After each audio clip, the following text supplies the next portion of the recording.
Hello, हरे Krishna. So मी अपर्णा मोरे आणि आज मी बनवत आहे व्हाईट बो. व्हाईट बो काय असतं दाखवते.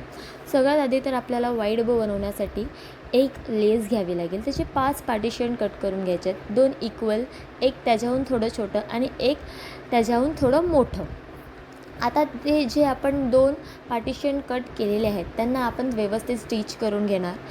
त्याच्यानंतर जो आपला छोटा पार्टिशन आहे ते आणि आपले जे 2 पार्टिशन आपण स्टिच करून घेतलेले आहेत ते दोन्ही पण व्यवस्थित स्टिच करून आपल्याला अशा प्रकारे काहीतरी बनवून घ्यायचं आहे. त्यानंतर जो मोठा पार्टिशन असेल आपल्याकडे 5वा पार्टिशन, तो पार्टिशन अशा प्रकारे त्या बोला अटॅच करून घ्यायचा आहे. बोला आपण जे पण स्टिच घेतील किंवा आपण काही यूज करतील ते एकदम नीट अँड क्लीन असलं पाहिजे. तुम्ही माझा बो बघू शकतात, ह्याच्यामध्ये जराही स्टिच किंवा काही दिसत नाही. असंच नवीन नवीन व्हिडिओज बघायचे असतील, DIYs बघायचे असतील, माझ्या चॅनलला तुम्ही सबस्क्राईब करा, माझी व्हिडिओ लाईक करा, कमेंट करा, शेअर करा. राधे राधे.